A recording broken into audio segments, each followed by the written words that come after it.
I have to say beforehand that I'm filling some really big shoes here. Preeti Gill, one of the organizers, one of the members of the organizing committee, and one of the people responsible for the conception of this festival, was supposed to be here, sitting here, but unfortunately, or happily for her, there was some family matters. She's going to be a grandmother again or something, and she could not be with us. Yes, already delivered. So at the very last minute, Jerry and Shani. This is why I'm going to tell all the young women here, no children, no marriage. Otherwise you don't even have to bring up your own children, you have to bring up your grandchildren as well. Come on. Actually, Jerry, I completely support that. So, and you can see right behind me, actually they have such a long and illustrious career in writing that, if we wrote everything over here, it would not fit into the panel. So, without further ado, we will start the session. And I will just repeat a few of the things because that Pratap, although your introduction was completely thorough, I will say this, that the first time I heard about you, Jerry, was actually the Helen book. Yeah. Imagine that. I mean, and I was quite amazed. Helen, of course, we know Helen as the Bollywood actress. She used to be very famous for her vamp roles and so on, Sholay especially, which I loved. And that is how I first heard of Jerry Pinto, whether he likes it or not. So I always associate you with Helen in my mind. So I want to discuss, just open up with that. What is your interest in Bollywood? I mean, you come from Mumbai, obviously, so there is the city of dreams aspect to it. And it would be surprising if Bollywood did not figure in one's writings.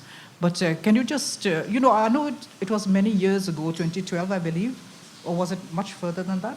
Anyway, so I just wanted to talk about, I don't think you ever really went back to that subject of Bollywood as such, if I'm not wrong, correct me if I'm wrong. So what was it that made you choose that as a subject? What was it? Okay, it's really nice to be in Mizoram where 90% of the population is Christian, and you walk down the street and you see temple squares coming up, and that temple is actually a Lutheran church. It's like, yeah, okay, lovely. But when you're back in Bombay, you're 2%, okay?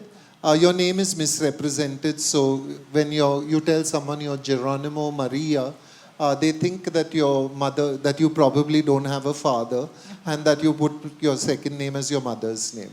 All kinds of stupidity like that. And then there is Bollywood, which presents Christians very affectionately, I have to say, as drunkards and the women as prostitutes. Everyone is Lily, cabaret dancer. Oh, Lily, Miss Lily, don't be silly. That kind of thing. That's our world. That, फिर ना कहना Michael दारू P कर धंधा करता है, that kind of thing.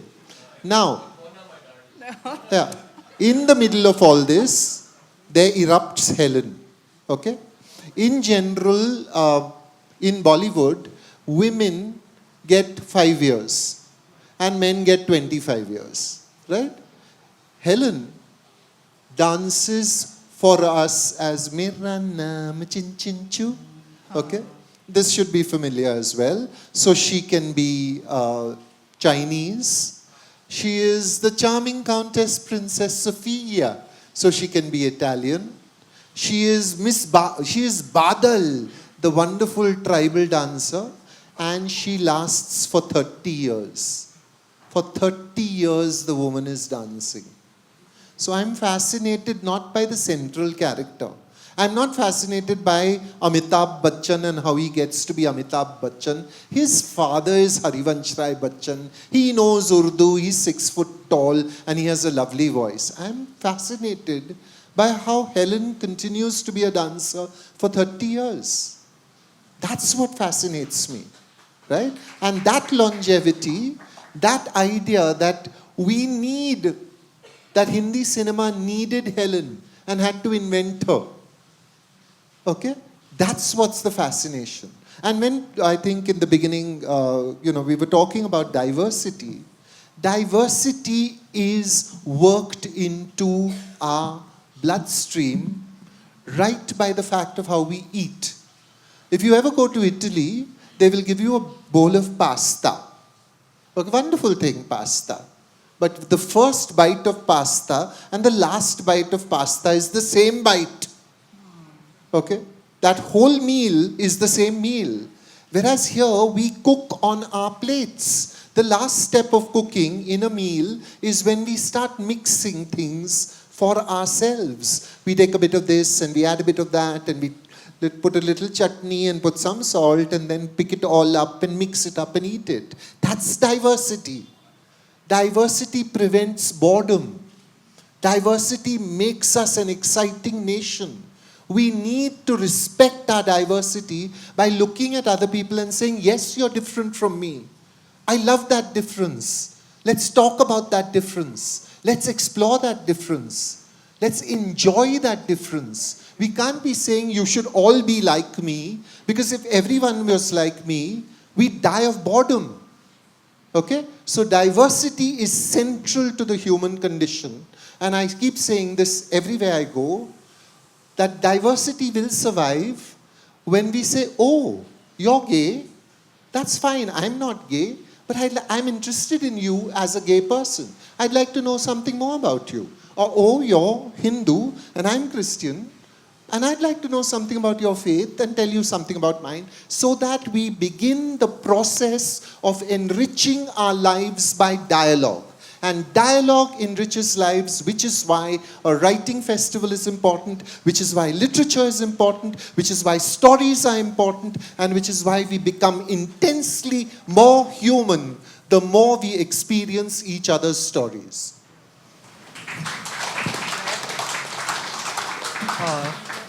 Yeah, Jerry, thank you for such an insightful answer, which, frankly, I mean, well, that was a lot more than, it went beyond by the question.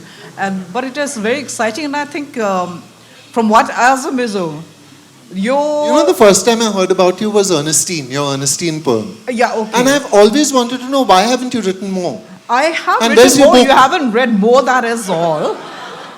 Okay, so getting back on track, I would like to just mention that talk about diversity, which is almost, some people would consider it cliched, but it is so earnest coming from you. It was so spontaneous, and I was actually almost on my feet rooting for you. It is so true. Yeah, diversity. Come on, give it a big cheer. Yeah, that is so true. Because especially since as a Mizo, we are a very homogeneous society. And sometimes, of course, I will say this, and people might disagree, but I will say my truth, which is that we often do not open ourselves to new experiences more. And man, seriously, how many books you have? None of them translated. I felt so bad looking at the bookshop. What are you guys doing? You know English so well. Why aren't you translating more of your own books? Come on, yeah, get off your butts. We will do that, Jerry. Young people. So it's the young people you're We scolding. didn't give you an education just to sit around and look nice in black t-shirts. Okay. Thank you, Jerry, for the laugh for one thing. So I'll just move on from you to Shiny for briefly. I'll just repeat here what Pratap's introduction he mentioned, that she's a writer, editor, and columnist. In fact, both of them are columnists. And I was reading something that you wrote in, I think, Scroll some days back, as well as you, Shani's writing. Her novels include The Girl Who Couldn't Love, When Mira Went Forth and Multiplied, and A Kingdom for His Love, and things like that. So, Shani, I would like to, for the general knowledge of the audience, could you tell us a bit, because it sounds quite diverse, but at the same time very much themed around women, around girls. And as a writer, what are your themes that generally that you like to touch upon in your books and so on? I think I have The Girl Who Couldn't Love, Speaking Tiger. I have Can't, which came out this year. And I have Eden Abandoned. And I think the anger of the aging woman is something that fascinates me, because I feel there are a lot of women who passes by on the street of a particular age, and beyond a particular age they are supposed to have vanished. You know, when you're young, you enter the lift, a man enters, you have to pretend you didn't see him because he's staring directly at you. If you look up, then it's horrible because he's just staring at you. But after, like, say 40 or 50 or whatever the age is of invisibility, you can enter that lift and any man, anybody who enters does not see you. So these women who passes by on the streets, we meet them everywhere, they have such pious or placid expressions, and what is going on behind that expression? Because I feel as women age and they face mortality, there's a lot of stuff that they realize, that all the sweetness and politeness and everything that they had been honing all through their youth into middle age is of no use now. Because what's the use of getting into a heaven where you have to continue to be meek and sweet? That's not what we want. So I feel the men around these women usually either mock these high intense emotions that these women convey or express, because they also do not know what to do with that. You know, suddenly this woman who was so happy to be probably cooking or knitting or sewing or farming is now full of contentious or scandalous opinions. You know, a man's anger, an aggressive man in our society is considered very attractive. His anger is a peacock dancing. His anger is a mating song. But an angry woman is considered an oxymoron. A woman is not supposed to be angry. The very word woman conjures up something else. It does not bring you to the word anger or the emotion of anger. Woman, I mean, any marriage proposals that come to a man, no woman, no elderly relative brings in a marriage proposal saying, you must meet this woman, she's ideal for you, she loses her temper 24/7. That never happens. Whereas an angry man is brought to a woman as if it's a very, very complementary feature to his masculinity. It's macho, it's what a man is supposed to be. Angry, because his anger is protective, quote unquote protective, also to the woman. I do feel that an angry woman who is articulate is a work of art. That's, yes, Shiny, that was such an eloquent way of putting it. The anger of women, which is often derided, I think, and diminished. Jerry will be quite aware of this too. So, I mean, I would love to talk on about that. But returning back to the topic of other books, the introduction again mentioned something about Jerry wearing many hats. You know, he's very versatile. I would also say that you, both of you are very versatile. You wear many hats.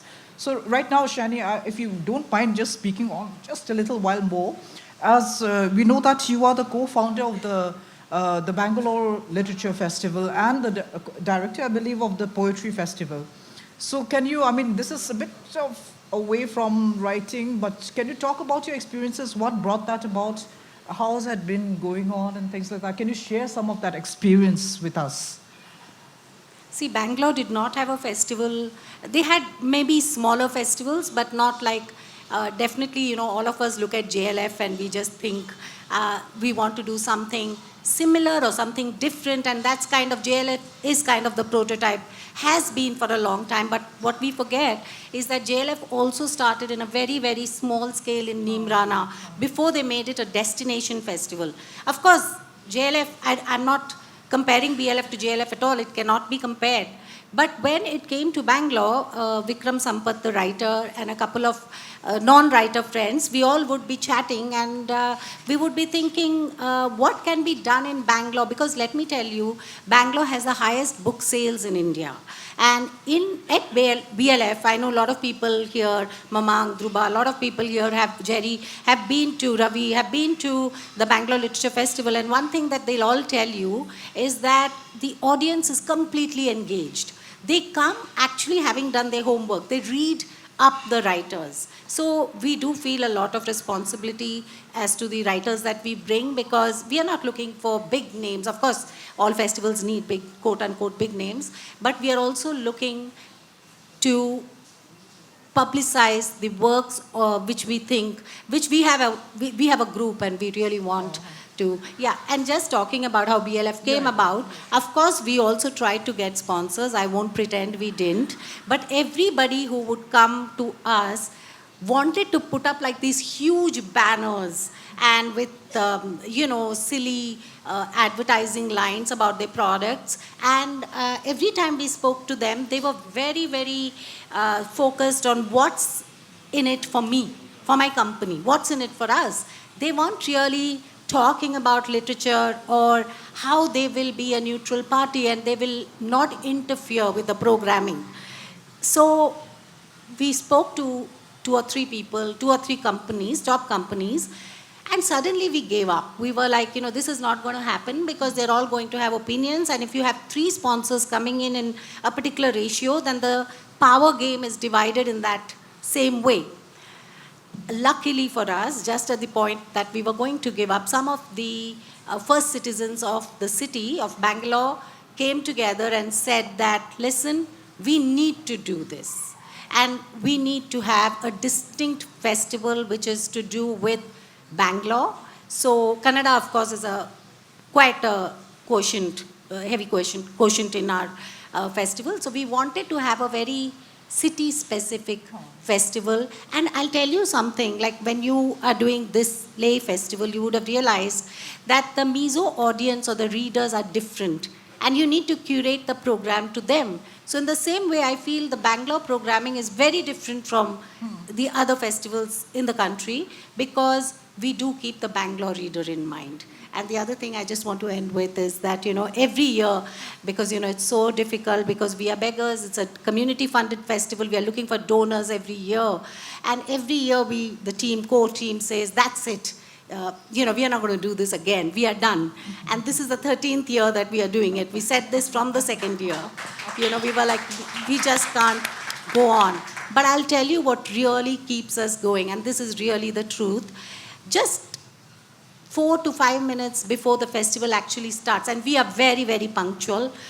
We begin and end right on time. We have even asked Gulzarji to vacate the stage because he was going beyond his time. Just 4 or 5 minutes before the festival starts, the core team, we just stand near the, between all the stages, we have like 4 or 5 stages. We stand there and we just kind of look, because like anybody else, we are like, nobody is going to come this time. It's going to be empty chairs. We'll have to rent an audience. So we stand there and the people start coming. And I'm telling you, all our hair stands up because it is such a mysteriously magical moment when people are coming in and their faces are so interested and so engaged. And I think that is what keeps us going year after year. Thanks for sharing your experiences with us, Shiny. I actually related to that because I was telling Marwata, I think at least once, twice, maybe a dozen times, Marwata, this is the only time we will do this. It is quite stressful, as you said. So, but we also, at least me, I'm very glad that you continued with the festival. And I can't believe it's been the 13th year. Yeah, this is the 13th. That is a long, long time. Anyway, we do hope that you will continue with that.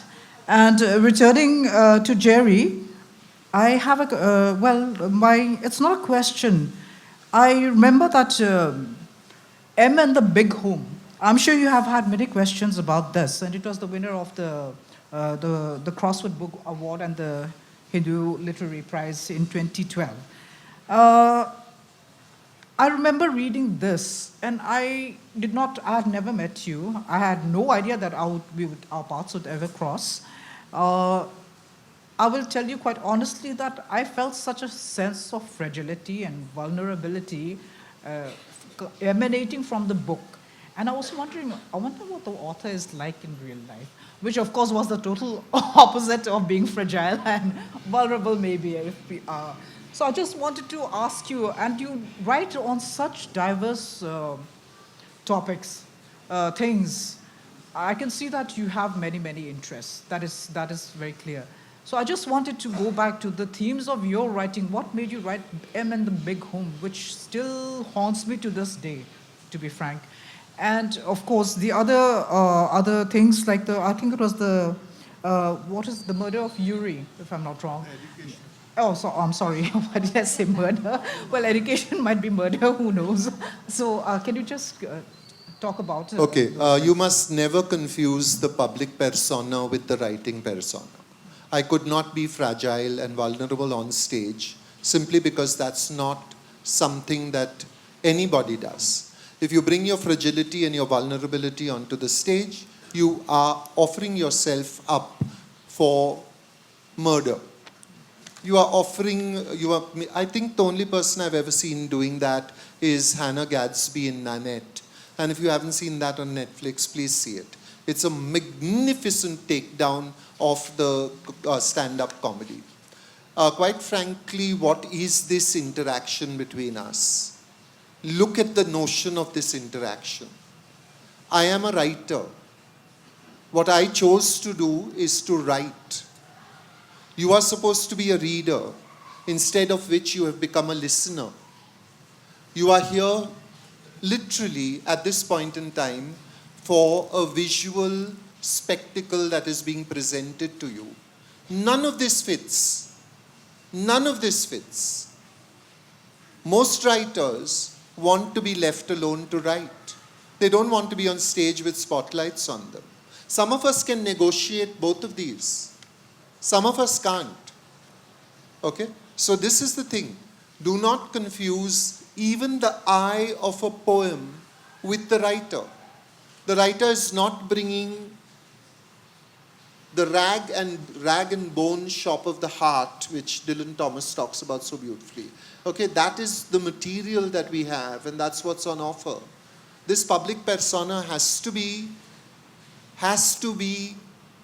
crafted for the moment when 500 alien eyes are on you, and there is a memory that you have survived 5 suicide attempts by your mother, which you wrote about in M and the Big Home. Which one do I bring on stage for you? Do I bring that bruised and broken person and present him to you? Or do I bring this self to you? It's a question I must ask myself each time I get on stage. The writing world is not for the weak, because the weak will get chewed up and spat out on the other side. Writing is balancing on razor blades all the time. How deep will you cut? How much will you bleed? How much will you make of what is inside you and what is desperately personal? How much of that will you make public? These are questions we face every day. These are questions you face each time you commit a word to the page. Who brings that on stage? When I send you my book, I send you an emissary of the most personal, most intimate space of my life. And I hope that you will settle down with it and you will give it your intimacy of attention. This is different from talking to you from a stage. Completely different. Yes. Jerry, that was, I was very moved by that. And, Can I ask Jerry yes, something sure. about? I just wanted to ask you, sometimes, the first novel that we write, we are sometimes more honest and we mine our own immediate life or immediate past for that. Do you feel, and despite M and the Big Home being what it is today, it's iconic, it's won so many awards, and both Mona and I have obviously loved the book. Do you feel that if you were writing it now, in this year, after all the other Murder in Mahim and Education of Yuri, etc., would you have written it the same way that you wrote it? Whenever you look at a book, any piece of writing that you have done, and it has, and I'm sure you'll know this, Shiny, if you are ever, ever have to read a piece out from an older book, you immediately think like, what was I thinking? I could do this better now. But really every book comes at that moment when you must fail on the page. The failure of a certain line is part of the requirement that that book made of you. Literature is saying you will succeed, but you will succeed only by failing. Each failure is also something that you are offering up as something to the audience, something to that reader. So your failure is part of that book. Now you step away from it and look back. I remember when Asylum came out, Ravi very kindly, I think in a gesture of deep generosity, my publisher Ravi Singh, a round of applause for him please. Come on, properly. Yeah. Thank you. He said, let's do Asylum again, okay? It's been out of print. It was my first book of poetry. He said, let's do it again. And I thought, okay, lovely. I'm getting a chance to put those poems back out. And I started reading them. And each poem I wanted to tinker with and I wanted to change a little. And I said, okay, this I think. And then I stepped back and thought, who am I being dishonest to if I change Asylum? Asylum came out from a certain Jerry Pinto. That Jerry Pinto needs to be respected. He's gone. He's a past Jerry Pinto. But I need to respect him. I need to respect his mistakes. I need to respect his flaws as well. We brought out the book as it was.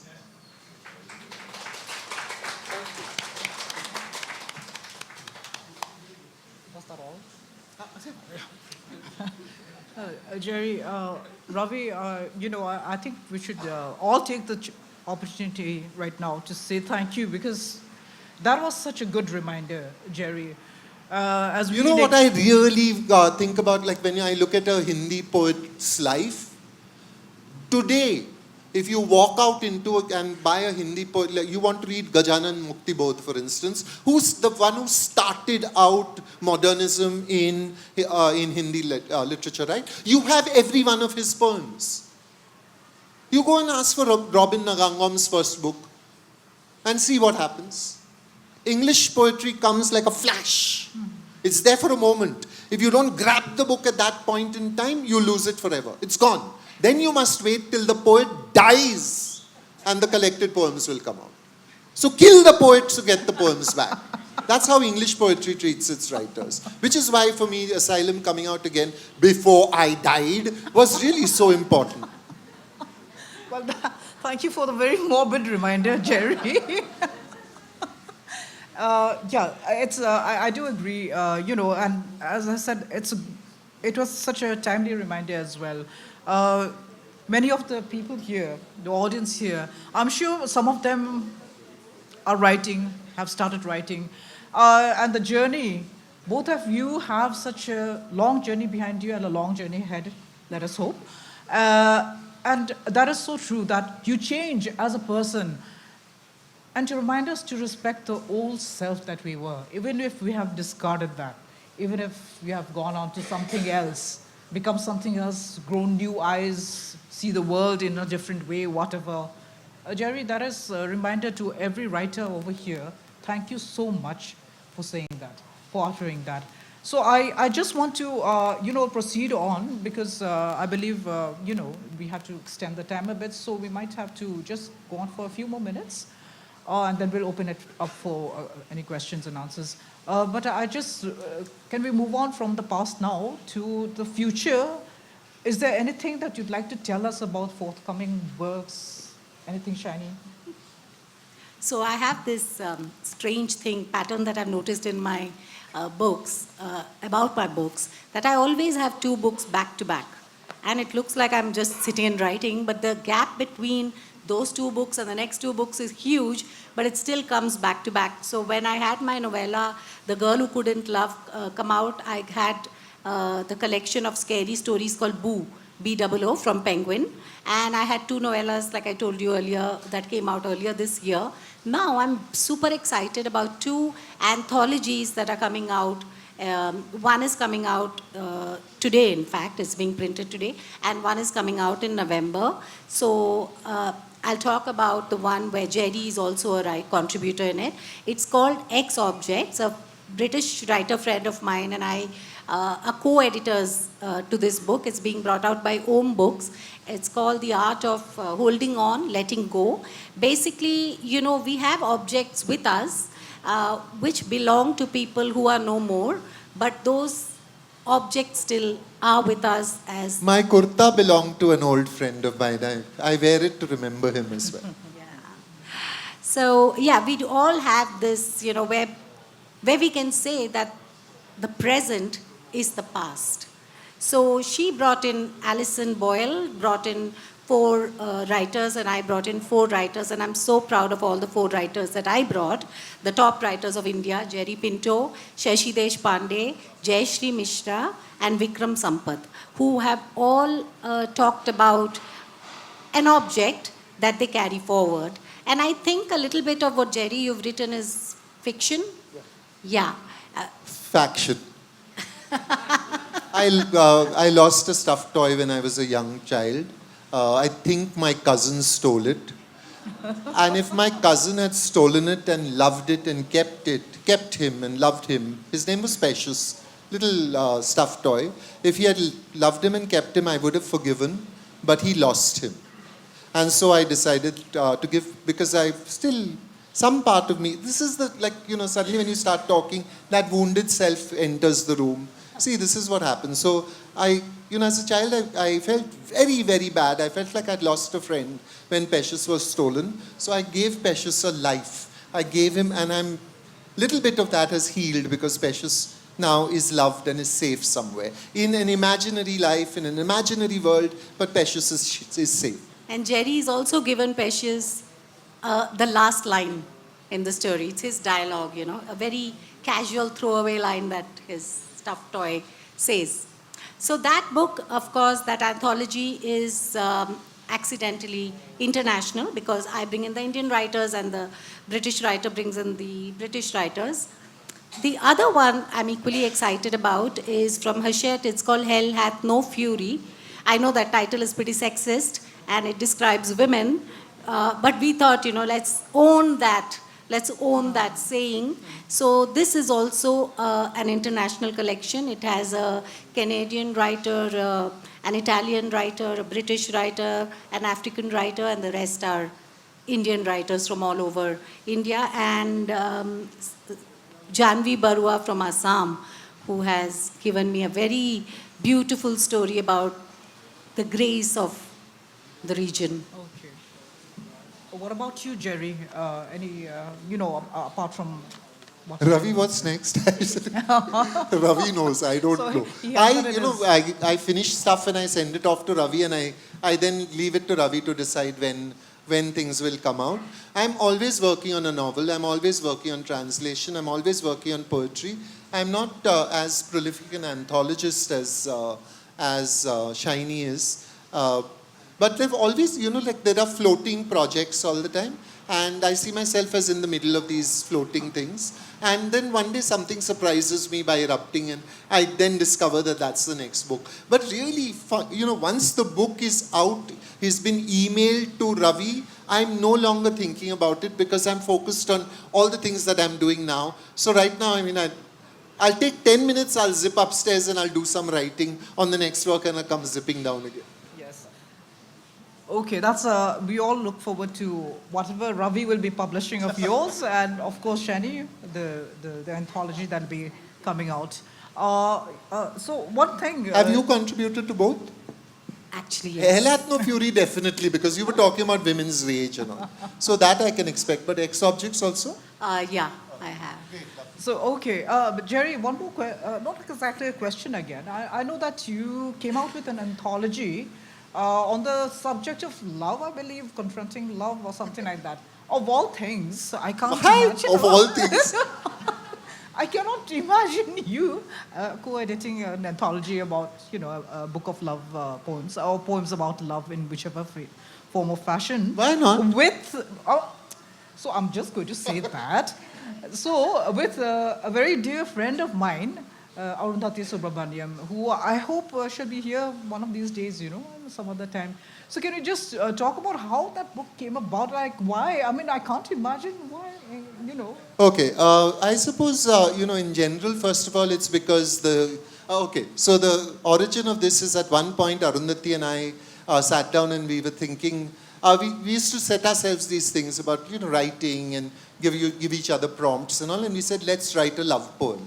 So both of us sat down and wrote a love poem, and then she read out hers and I read out mine, and I said, Arundhati, and she said, yeah, we both wrote hate poems. I was like, how did that start off? Like, I mean, to write a love poem and it became a hate poem.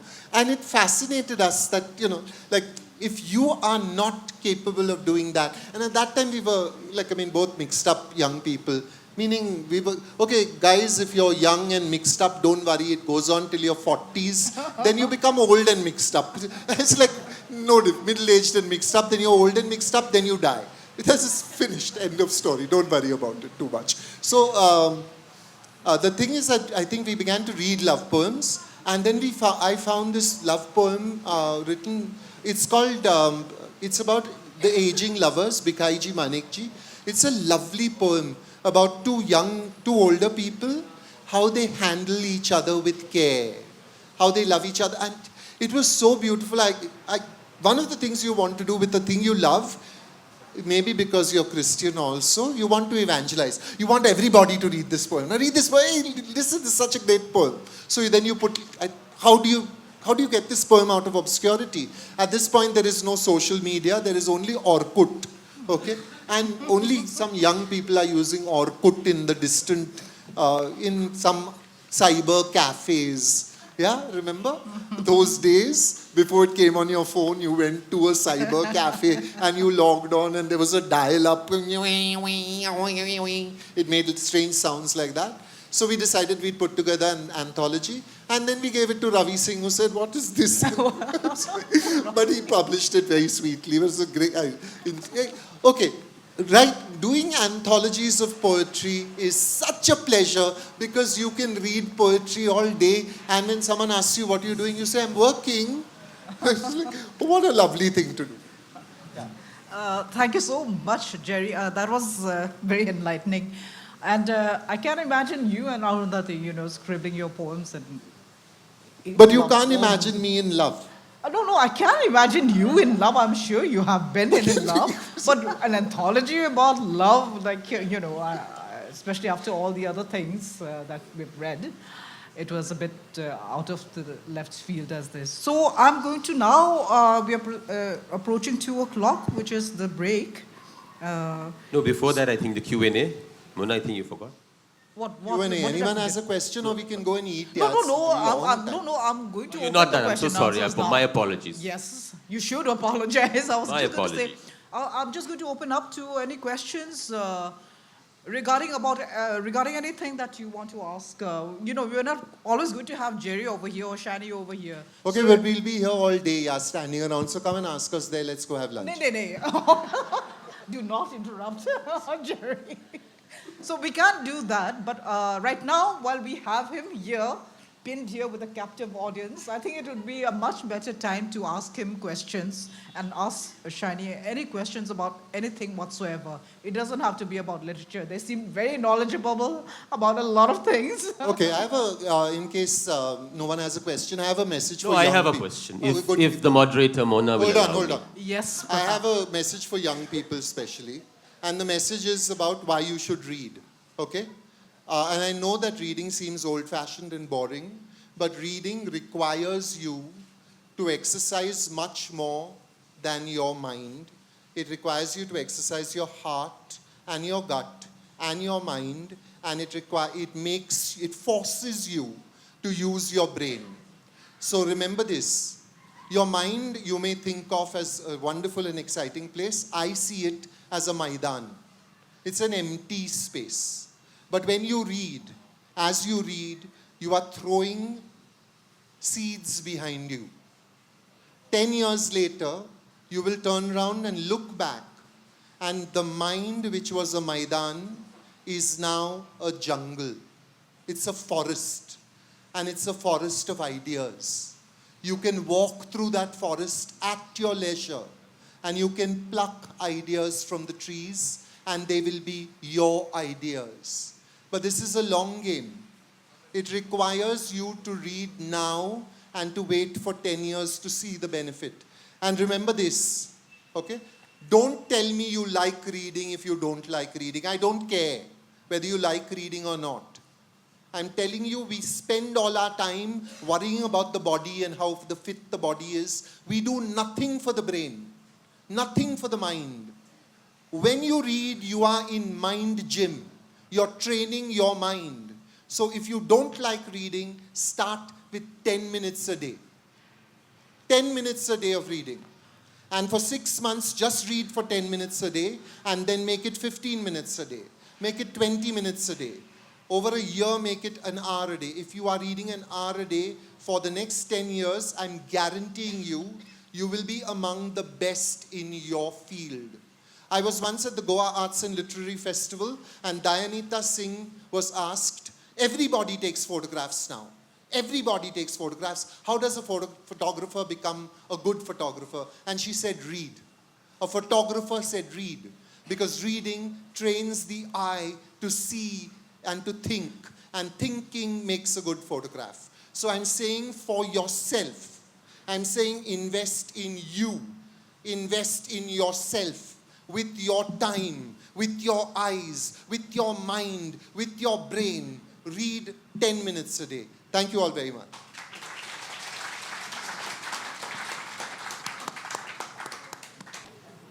I'll give the introductions as they come up on stage. Dhruva Hazarika is a novelist, short story writer, and a columnist. He has written 2 novels, A Bowstring Winter in 2006 and Sons of Brahma in 2014, and a short story collection, Luck, in 2009. He is a recipient of the Katha Award for Fiction in English and the DY 365 Award for his contributions to literature. His works have been included in the academic syllabi of several universities. And Mamang Dai, seated next to me, is an Indian poet, novelist, and journalist living in Itanagar, Arunachal Pradesh. She received the Sahitya Academy Award in 2017 for her novel, The Black Hill. She received Padma Shri in 2011 from the Government of India. Her non-fictional works include Arunachal Pradesh, The Hidden Land, published in 2003, and Mountain Harvest, The Food of Arunachal, in 2004. The Sky Queen and Once Upon a Moontime, published in 2003, are illustrated folklore texts by her. She published her first novel, The Legends of Pensum, in 2006, which was followed by Stupid Cupid in 2008 and The Black Hill in 2014. Escaping the Land was published in 2021, River Poems, a collection of poetry, in 2004, and The Balm of Time in 2008. Her latest book is a book of poems, The White Shirts of Summer, published by Speaking Tiger in 2023. Avino Kire is a dear friend of mine, and she's a writer from Nagaland. She has authored 5 books, 2 short story collections. The Last Light of Glory Days, Stories from Nagaland, published by, this is Speaking Tiger. Yes, Speaking Tiger, The Power to Forgive, and other stories published by Zuban, and a collection of poetry, Where Wildflowers Grow, published by Bark Weaver. She has also co-authored an anthology of oral narratives, Naga Heritage Center, People Stories, published by Pen Thrill. Her latest book is a novel, Where the Cobbled Path Leads, published by Penguin Random House. She is currently based in Thimphu, Bhutan, while she works on her next book. So I'll just move on at a fast pace because I'm afraid that we won't have too much time for discussion. First of all, I'd like to ask the gentleman in the group, Dhrubada, and last night we had a discussion about the title of this session. And I would like to ask him, how does one define North with reference to writings from Northeast India?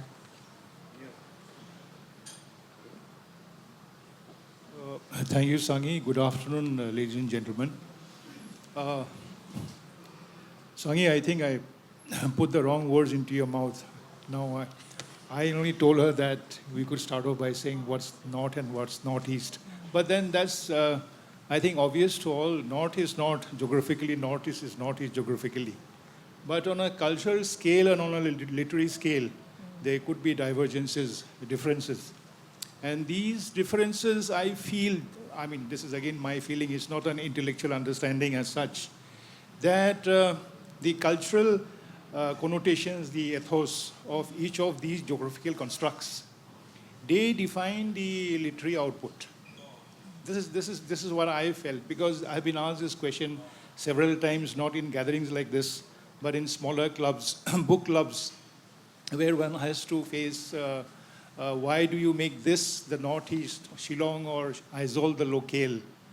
And why is it that you haven't read as many books on, say, from Hindi literature, from Nirmal Verma, whom I have read now because of the English translations, or Premchand, Munshi Premchand, who's a legend, who's one of the greatest writers ever in Hindi. Now, they talk about the universality of human emotions, and the human condition or the social condition and the predicament. Now, this is a very broad spectrum of understanding.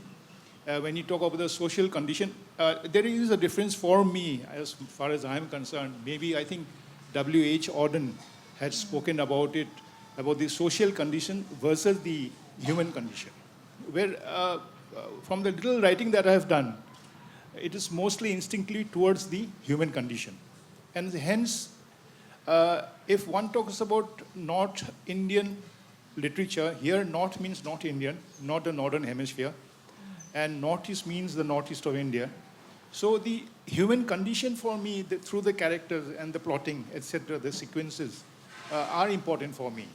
And if by some happenstance, by some chance, it peters off or filters onto the social condition, excuse me, then all the better, either for me or for the reader.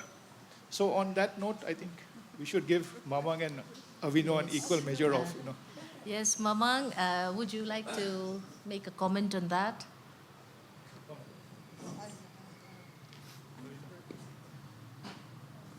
Thank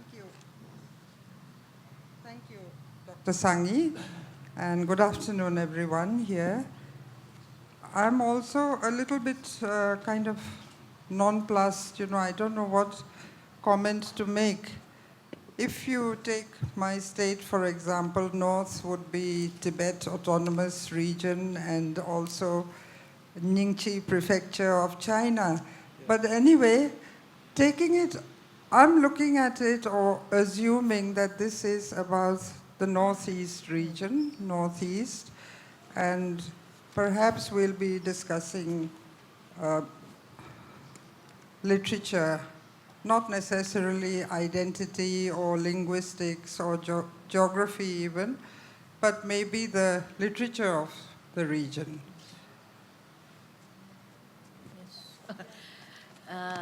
Okay, so Mamang, in your book, The Legends of Pensem, you wrote about the in-between world, between myth and reality. Can you tell us a little bit about that? Yeah, Legends of Pensem. Well, Yes, Is this it is on? something that even the Nagas have, the meeting between myth and reality. in our culture, even in Mizo culture. We have that meeting. So how have you written that down in your book, in those different tales? Yes. I think, yeah, a little bit of this was also touched upon in the earlier session with Professor Margaret Zama and the Mizo writers talking about orality and also, you know, the written and the unwritten world of literature or oral traditions. In Legends of Pensam, it's, the in-between is, Pensam itself is a word that means in-between in my mother tongue of Adi, in the Adi language. But in the book I have taken it, or for myself, as the in-between world I think we all live in, as Mr. Jerry Pinto also gave a rather succinct and very, you know, demonstrative talk on how a writer is different faces. You know, with my family, they will tell you something quite different about my personality, and I may be quite different here on stage, you know, talking about writing and about orality and in-between spaces. But the word in-between became for me a kind of, I don't know, like a totem word, you know, because when we have this long songs of narration, then the shaman priest, in the shaman tradition, this in-between is just that space of time where you can actually sing the life of a man in one song, in just the span of a song. So I took that understanding of the word and then built the legends around it. Okay. Thank you so much. So the next question is for Avi and Mamang, and it's a continuation of the comment that Mamang just made. How do you reconcile modern storytelling with oral tradition? Because this is being employed by Avi in her latest novel, Where the Cobbled Paths Meet. So honestly, this is something that I'm still navigating around and struggling with, actually. I try to, when I write a story, what I'm trying to do is imagine the way it would be orally narrated. And so sometimes what I do is there is a digression often from, from the main plot, digressing into a folktale or a little story or a repetition of words. But all in all, also, I try not to focus on the technicalities of writing, because I think then it would not work if focus is, I try to focus on telling the story and not so much the mode of storytelling. But I guess there's this, especially when I'm writing against the backdrop of the oral tradition and folklore, I'm also trying to imagine the way it would be orally narrated. So that's one way I'm trying. But this is something that, honestly, I don't think I've succeeded, and I'm still experimenting with. Yeah, this. I think maybe slowly we are coming to terms, you know, that we say a Northeast region, the writing from the Northeast, or what mainstream other parts of the country would publish us, because it was so interesting because of the folklore and mythology and, you know, this great oral tradition we have. We put a great premium on the word oral tradition. But I think all cultures are oral tradition along with the written literature. And it's just that because the writings from the region were not translated, say for instance from Manipur, where they already have a script and strong language, it was kind of not so well known. So now that it's known, the focus is greatly on oral tradition. But I think orality and written, they are complementary. Now people will ask us, you know, you're putting oral tradition or folklore, mythology into the written word, which was never done before? Do you feel you're losing something, or is something changing, you know?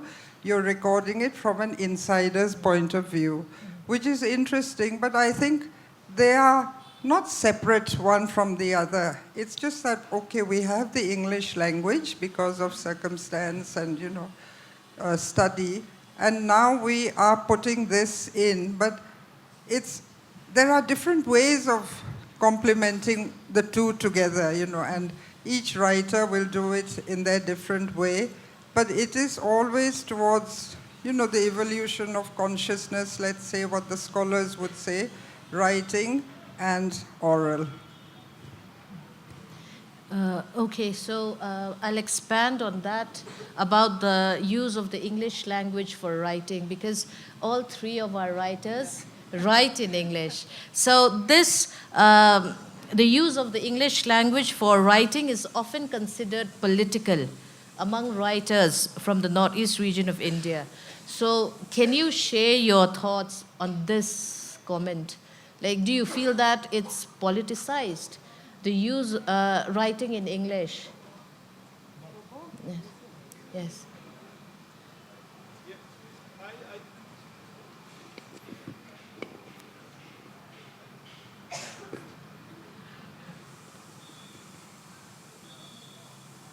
I don't think it's political, at least where I am concerned, Sangi. See, there is this, the concept and the practice of the first language, and the concept and the practice of one's mother tongue. So when you feel comfortable with a language in which you wish to express yourself so as to communicate first with your own soul and with your near and dear ones, meaning your immediate society. I don't think you need to justify whether it's a political thing or a personal thing. You write in a language because you want to write in that language. There is no justification, there is no excuse, nor do you want to trumpet around and say that I write in English because I was in an English medium school. You write because you are most comfortable in that language. So as far as I'm concerned, Sangi, there's no political connotation to one's writing in English, especially for me, Mamang. I don't know about you. Sorry. The language. We actually don't. I read a lot of Assamese. I read a lot of Bangla. I've dabbled in Assamese writing, but then it leaves me a lot of, I will not say discomfort, probably. If I had spoken this in Guwahati, they would have been after me. But then I feel comfortable with English. There are lapses. I have to learn my grammar almost every day. Thereafter, you know, the syntax. Ravi, who's my publisher, or I would say he's my mentor in many ways, in as much as Jerry had said. I always keep getting worried whether, you know, he'll be telling me, Dhruva, why did you write this line? Because I think Jerry was the one. In fact, it's very difficult speaking after Jerry, you know. He's so full of life, he's so overwhelming. I was hoping, you know, we'd get the first session and he'll come in later, but now I feel very inadequate after he has said everything that a writer has to say. So anyway, when it comes to writing, ma'am, Sangi, in English, I remember once someone telling me, are you apologetic about it?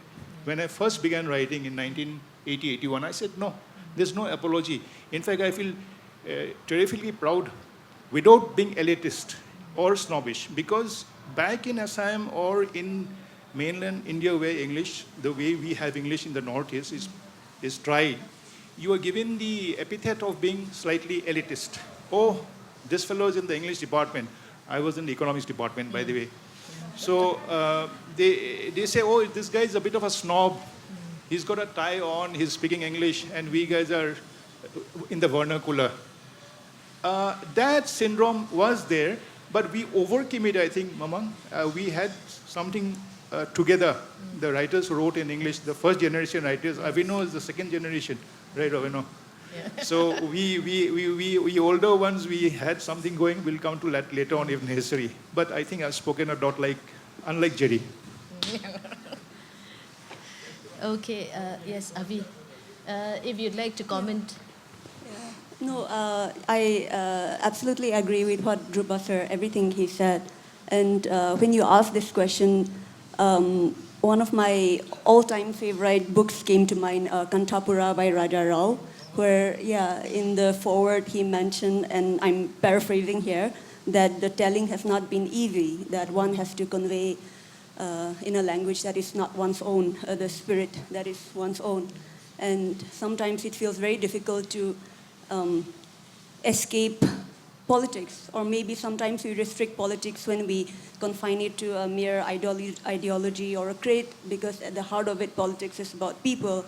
And even when they say that writing is political, and even if you say, I'm not a political writer, I don't write politics, that itself is a political statement. So it becomes very difficult to escape from it.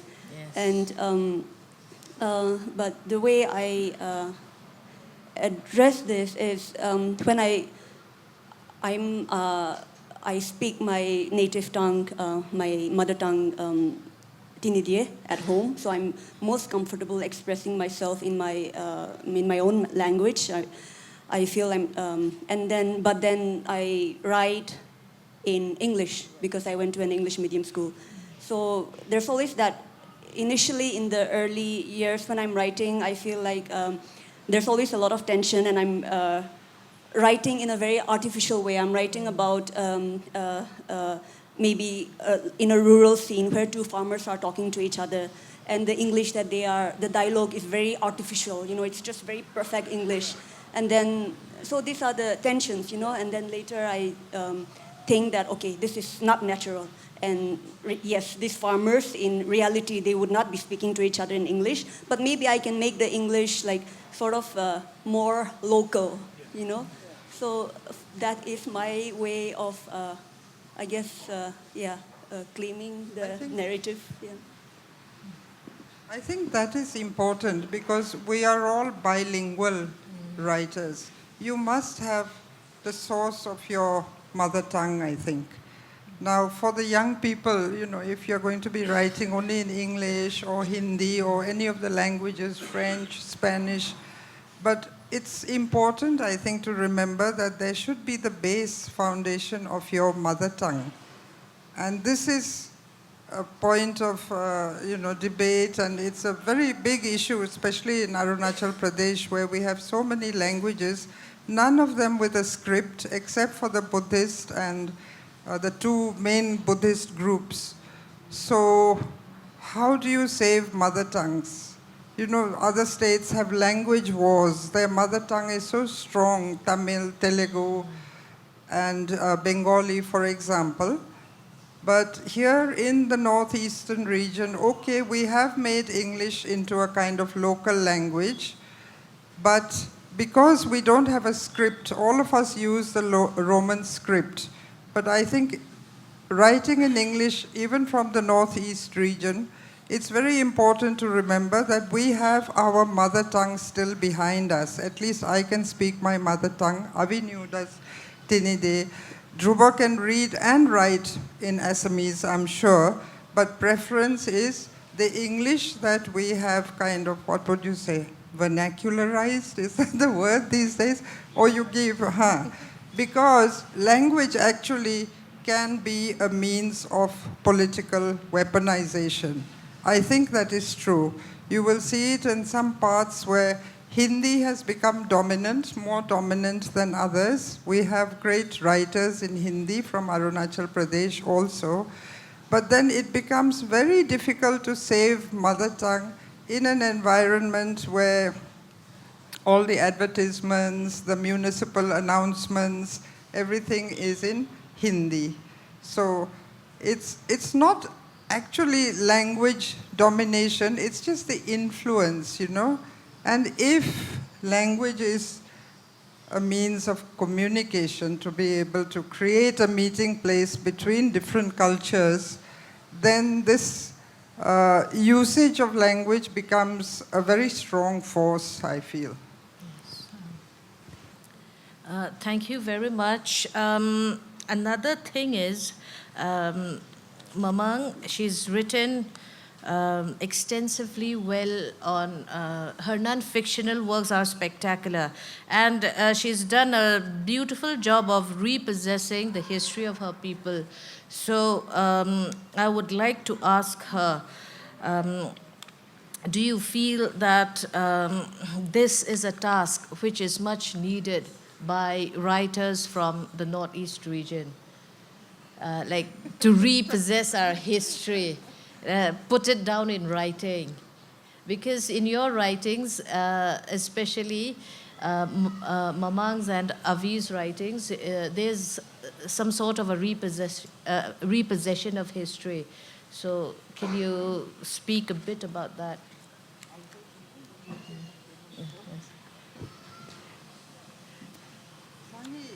I think the repossession kind of happens by itself, because suddenly you're writing about something and immediately, because it's you, it's an insider's viewpoint.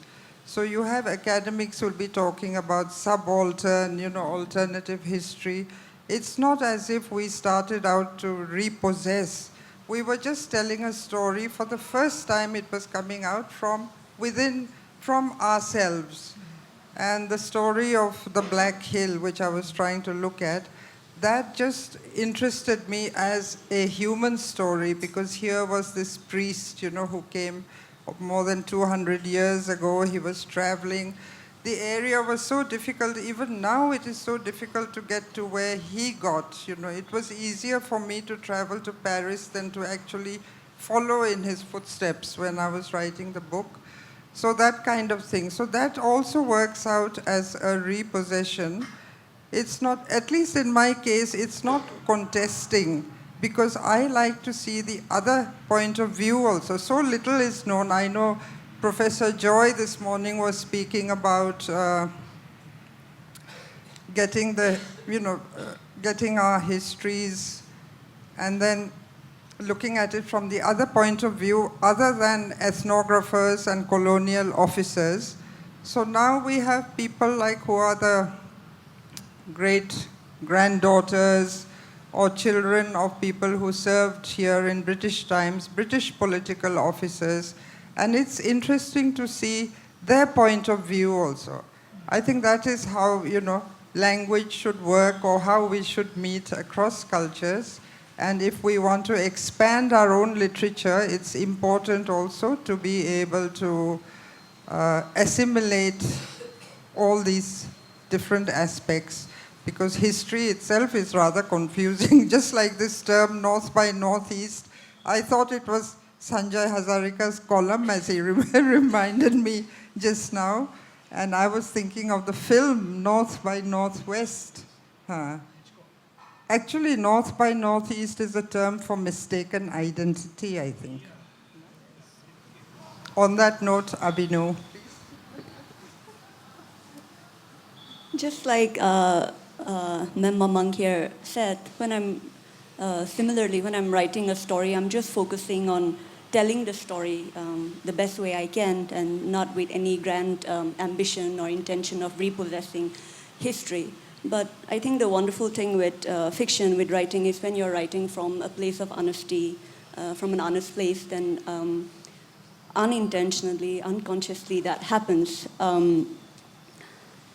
Earlier we were talking about Northeast and how it's a directional term and it's an outsider's gaze. Otherwise, to us, like Northeast of what? It does not really make sense per se. But anyway, the Northeast region, we're always seen as located in the heart of darkness or somewhere in the periphery. But when we tell a story, maybe we are changing that that gaze. For example, in my novel, Where the Couple Path Leads, there is the wisdom tree, Kizubode, and that wisdom tree is located in the Northeast region, in the heart of Kohima, and that's the portal, that's where the earth was birthed. So in that way, I mean, that I didn't have any such a big ambition like that, but in my own way, that's like constructing a story around a framework, that's my own placing this region, our region, as the center of the world and not, in the periphery. Okay, thank you very much. I didn't. I did not try to make this session sound political, but then I think it's taken a political turn somehow. But then, yeah. So now the question is for Drupada. I was very curious about the title of your novel, Sons of Brahma, because when I read the book, it's not really about the myth and all that. So what made you choose that title?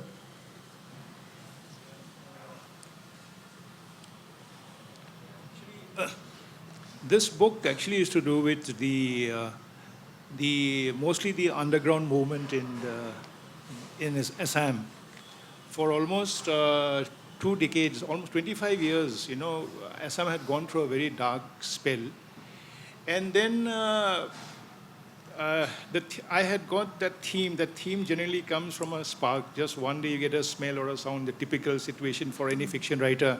So it struck home to me one day when I met a guy in a restaurant, and he was earlier with the underground. He had surrendered, and he was acting pretty tough with some of the waiters and the others. So I was with a few police officers, and hence I was on duty, by the way, that time. So I went and told the waiter, I said, why are you taking this nonsense from this man? He says, no, sir, don't you know? He had belonged to this. So it struck home. I said, oh my God, this is another social situation happening. And hence from that, you just don't write a novel in one day. It takes you years. So this took me, of course, about 2 years, a bit less. Then there was this man called James. His name is James Hanse. It's actually a fact. And he was the guy in Karbi Anglong who was opposing these guys, the underground, the surrendered underground people who were actually, So James was my friend. And he would come to me and said, sir, we are having this kind of a problem, that kind of a problem. And these two things fused together, and I made the hero's name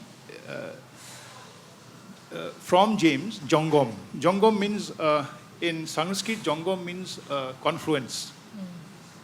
And James's surname was Hanse. Hanse is like, Vanal Ruata here, or Dr. Kyangte. So I'm not saying this because I'm in Mizoram, but because I probably grew up in Shillong, Margaret and others will know. But I'm more of a tribal in my mind. And that word tribal, of course, I'm very happy when it happens. So most of my characters belong to the hills. And James Hanse fit into that. I'm just coming to why Brahma. So that first 2 chapters happened, and it happened along the Brahmaputra. These 2 boys are caught by the police. They were thought to be, helping the underground. So they were being chased by the police, and they had to run off first into Kamakhya temple and then into the river Brahmaputra. So the Brahmaputra became the theme on which the story was based. And this story is based on two brothers. One is illegitimate, the other one is legitimate, but they're stepbrothers. They don't know each other until the final day when they discover that, okay, I'm letting the cat out of the bag. So what happened?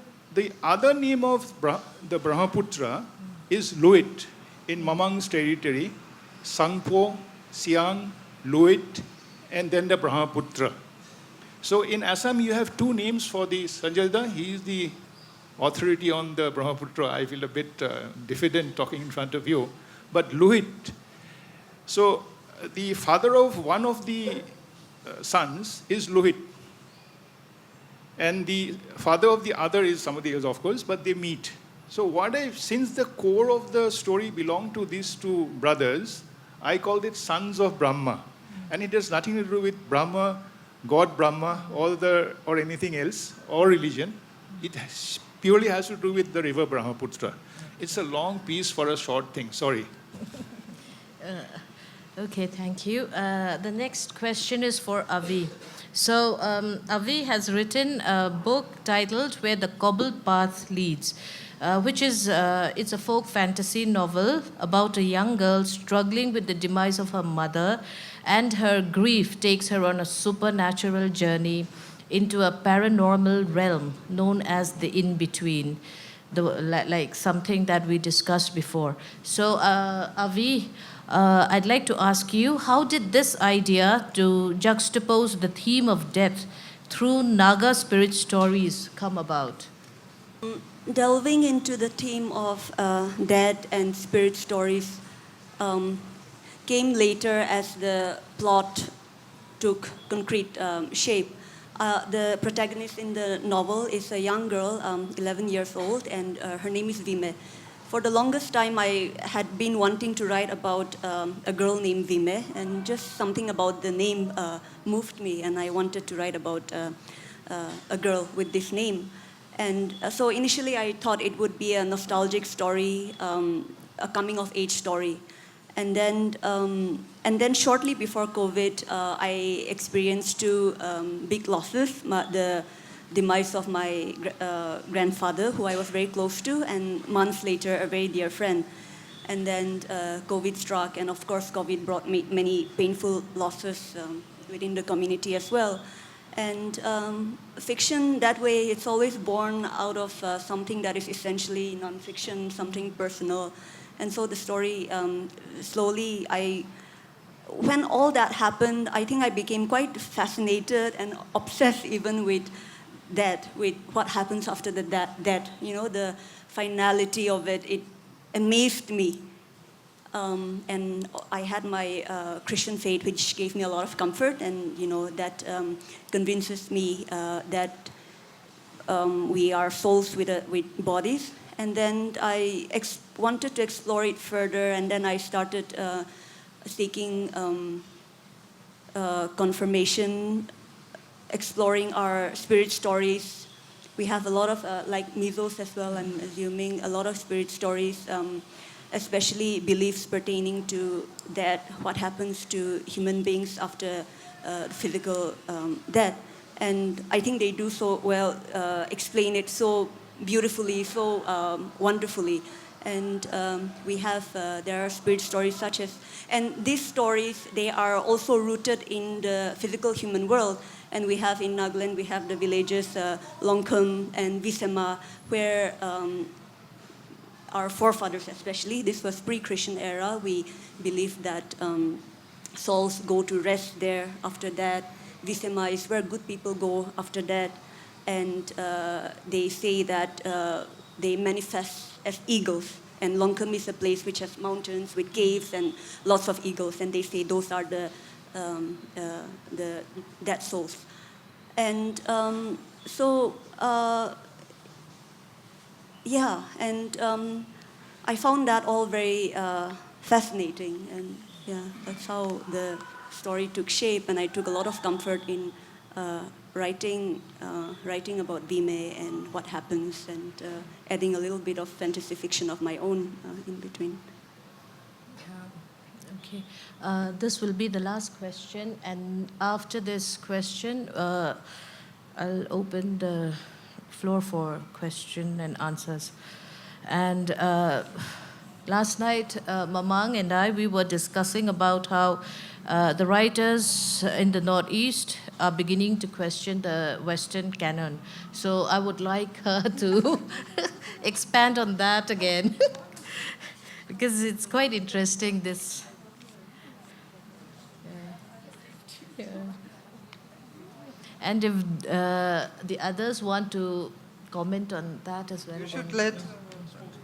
No, not at all, because I'm not academic. I can barely pronounce canon or canon, you know, literary canon. It was just a thought, because we didn't know which way this, because of the theme title, which I think Mona had very stealthily, you know, given this theme. So, but I think, yes, there is a way, you know, where now that there are so many writers, and then there are many more upcoming writers also in all our states of the Northeast and in Sikkim, that there is a looking away from, just say, Indian writing in English, which was actually very influenced, I won't say dominated because it sounds more political, say, by Western literary canon. You know, we also grew up reading only, you know, English literature, Dickens, that kind of thing, Charles Dickens, the Bronte sisters, which was all very good. It adds to, it enhances our perception of things. But there is a looking towards, I think, say writers from Nigeria or Senegal, African writers, also writing in English, many of them, the colonial territories, and also writers from Southeast Asia or the Far East, because we should have more affinity with them, but somehow we've never managed, even in our own literature festivals, to be able to invite poets from Yunnan or Vietnam. You know, it would be so wonderful to be able to meet, you know, who knows what we might find, or, you know, how we might relate to each other, how we might engage. So now, I think currently, there is a move looking away, you know, maybe the gaze is shifting a little bit. And there's a fabulous Dibrugarh Literature Festival also, which Dhruva Hazarika has also co-founded. So the focus is maybe shifting. And I think from what I heard this morning, a very, very focused and clear presentation by His Excellency, the Ambassador to India from the Dominican Republic. We can now talk not only about islands and mountains, we can discuss archipelagos, I think, and how peoples can meet. We can talk about boats and water and riding on the waves, you know, of some change. This is also for young people. But I think it's important for our states, because we don't have our own script, that we must also always sort of try to uphold our mother tongue. Because all our stories, our life, our identity as being us, I think, is based on that. And we do have something to offer, I think, in our oral literature, which I said is not just, you know, subaltern, or there is a great deal of nature, okay? People say we are nature writers, but nature as a means to a philosophical inquiry, there's spirituality, and there's all the new things that are coming up in medicine also. So this is a whole evolutionary process. And the thing is, it is still here with us, even though it was unwritten. So we should value that, I feel. Yes. I must be talking so vehemently. Dr. Sanghi is saying so quietly and gently that, you know, the floor is open. I was listening intently. All right, any questions?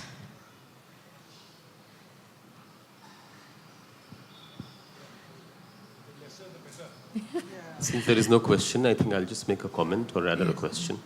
Please excuse me, I think this host is talking too much, and to ask for apologies again.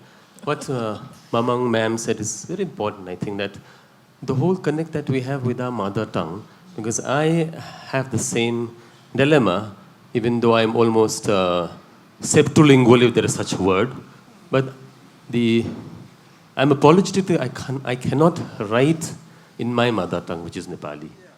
So I think that way, Drupada, you're blessed because you can write and read Assamese. And this realization came a few months back when someone presented a very, I think I had met Kanak Mani Dikshit through Sanjay Da, and I told him about this, and he said, I will give you something. He gave me a Nepali book, which was about the Anglo-British War. It was in Nepali. He said, please make an attempt with this book to learn your language. I think that was a very powerful point that he made, and I'm trying to, let's see how I get on with it. And that's very important, because even if we may write in English, because yes, that's our dilemma, colonialism or whatever it is, but the mother tongue remains our mother tongue. That is where our thoughts lie, you know. But can I just, Pratap, this is a lovely thing to say. I mean, I can understand your angst regarding this. But then, you know, language is a part of overall culture. And once you go into literature, language becomes that much more important.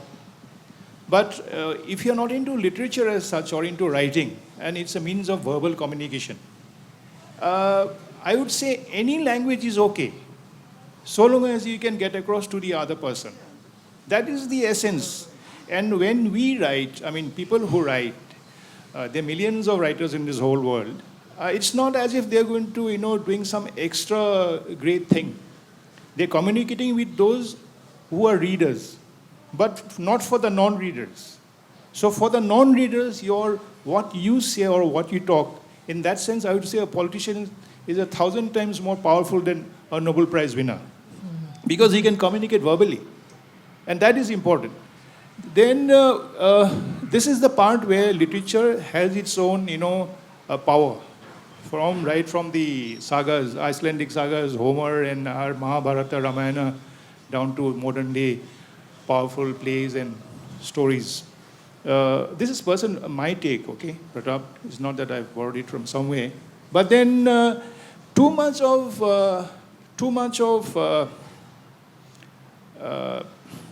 concentration to the written word can be sometimes defeating. And that defeating purpose, because it brings in cleavages, you know, social divisions. And once that social division comes in, then society is by that degree degraded by the power of the written word. But if it doesn't, if it brings cohesion, then it's fine. But if you say my language is better than yours, because I got this award and you didn't in your language, then I'm afraid that's not a very good sort of a social mode of getting happiness together. I mean, I hope I'm not complicating things.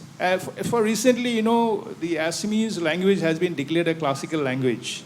Just a month back, one of my colleagues, Kulo Saike, who was DGP Assam, he was instrumental in gathering all the facts together and placing it to the site, to the committee. And there are 11 of the classical languages in India right now. But this doesn't demean the fact that the other languages who are not classical are less in intensity or less rich, if that is a comfortable expression. I think all languages are powerful enough. When we have oral literature, for example, my only submission that we shouldn't overdo it oral literature was this, Mamang, Vino, please don't take me otherwise. In Assam too, we have a lot of oral literature. But too much of dependence on myths and folklore, somewhere along the line, also diminishes your imagination for other stories, the non-folklore stories, the non-myth stories. So the human imagination should be, you know, open to all. And if you are sort of, streamlined, you know, grooved or cocooned by folk tales and folklore, to that extent your imagination is less. In that same parallel, too much of, let's say, Assamese or too much of Nepali or too much of Sanskrit or too much of Urdu would probably mean that the other languages for you are not as important. Again, it's slightly, I think you got to be eclectic about it. Somewhere along the line, and these languages, not necessarily English, any language in any continent or any society which actually spreads out social cohesion is my kind of language. And Assamese is one, Bengali is one, Hindi is one, English is one, Tamil is one, Mizo is one. So that's the way it is, Pratap. I'm trying to be a bit smart because the back of my mind is, you know, Jerry.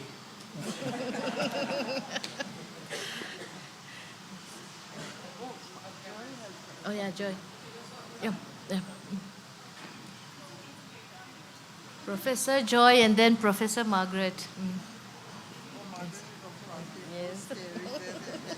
Okay, so anyone from the panel can answer it, and thank you for the interesting discussion.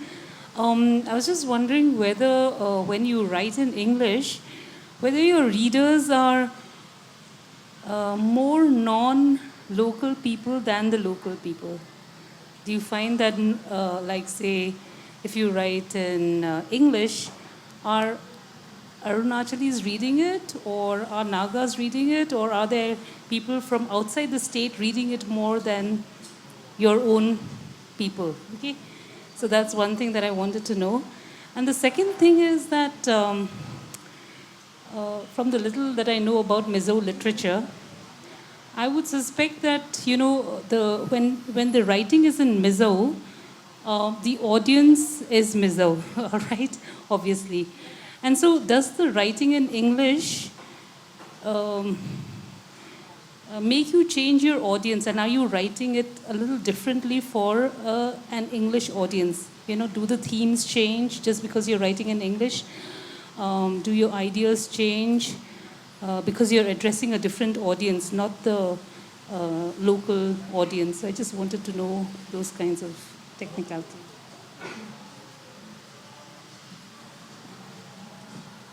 When Legends of Pensam was published, it is actually a book based on notes. You know, I had just come back to Arunachal after living many years out of the country, away from Arunachal. So in a way, it was a discovery for me also. You know, suddenly I was seeing all this. I'm grateful at least I kept the mother tongue so I could understand. I could travel easily and pick up whatever I was interested in. So that started as a kind of journal. Then just the writing, you know, that is maybe by temperament or inclination, it becomes a bit poetic. I was always writing poetry, published or not. But when Legends of Pensam was published, I thought, oh, I don't think Arunachal will be very interested, you know. It was released in Delhi. And then I got, it was quite a nice surprise, also a surprise for me, because a lot of friends and relatives rang me and said, are you mad? Why are you releasing in Delhi? It should be released in Pasighat, my hometown, because it is about us. I didn't know there would be any, you know, takers or readers, and they said, Pensam is our word. And they were actually waiting for me even at the airport. You know, we had helicopter service in those days. So that brought in a little bit of realization about, you know, writing, the power of the written word, of being published, and people had read about it in the papers that it was released. So that was one thing. Even though even now I will always resist kind of certain expectation from readers or would-be readers. I just want to write. And I don't think I have changed my writing for an audience. If it's non-fiction, then I'm careful. But even in fiction, I do a lot of research. And I do tell, for instance, the shaman tradition. I tell them this is how I'm interpreting it, you know, interpreting it with input from them also, but it is going into English. So it may be becoming more beautiful or it may not, but I find always, no matter how much research I do or what real thought I put into it, into these things which are oral narratives, you know, and they've been recounted over the years. It's not just for the folk stories, it's the whole history of the tribe. I always find someone in the village or somewhere in some article in the paper, someone also has written on, you know, that particular mythology for a festival. And I find I've missed something, you know, maybe just that little nugget that only people who really have lived in the area will know. So that is always a, you know, perpetual discovery, you might say.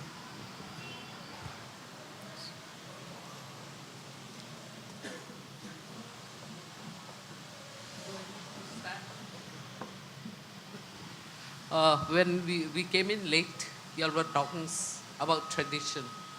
And then after that, Mamang spoke a little bit about the Black Hill in response to. And then now Dhruva comes up with that thing. So initially I was planning on a question, but really it's in a way a reaction to what you have said.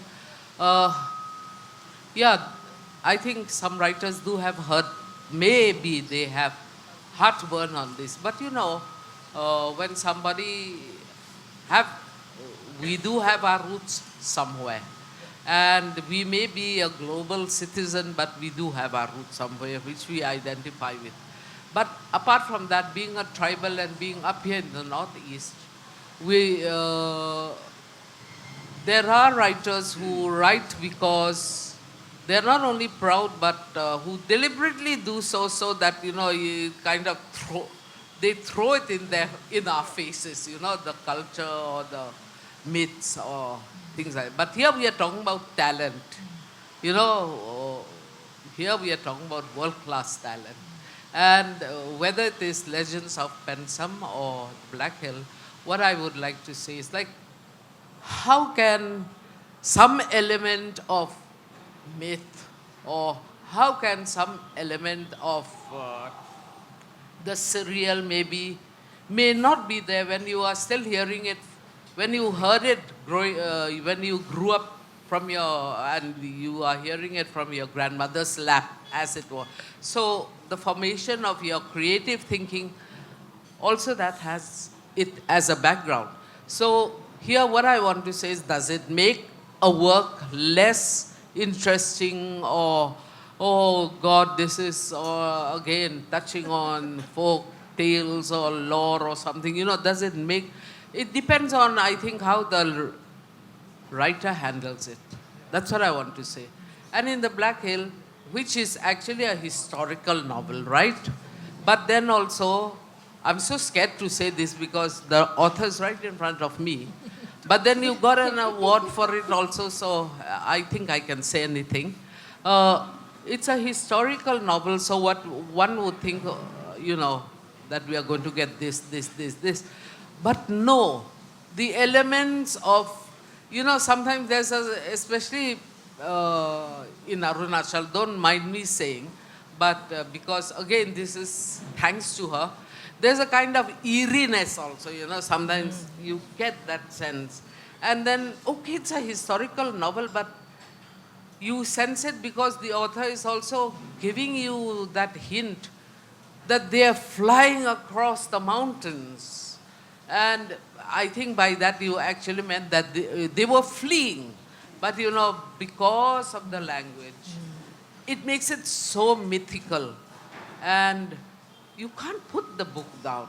You know, and I could talk of many things, other things also within the book, but I'll leave it at that. And regarding Legends of Pensam, which she also had said, I remember once I gave a paper in Calcutta, in the university there, and I told Mamang, I called it old, what was it, I don't know, old tales and new tales or something like that, you know, that meshing.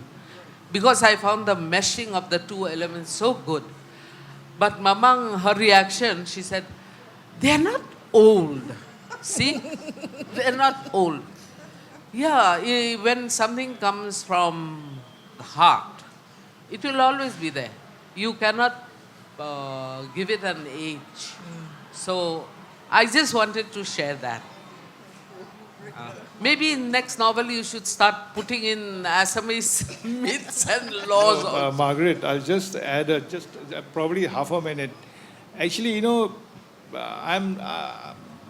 whatever writing I do is not based on history at all. It's purely, you know, memory, experience, imagination, and whatever little reading I have done, followed by the craftsmanship, whatever little craftsmanship one is capable of.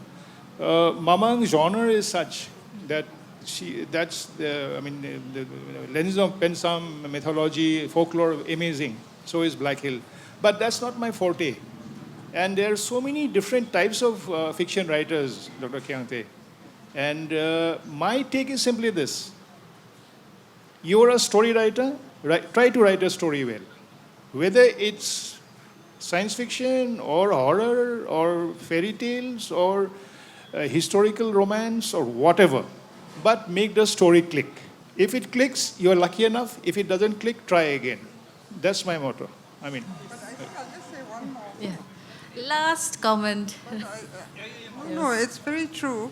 That's why I was saying maybe The real last one. we put too much of a premium on, writing from the Northeastern region based on orality and myths. I think that is what Ruba was saying. If you overplay it, overplaying your role as a myth maker and moving around with all clouds and mountains on your shoulders.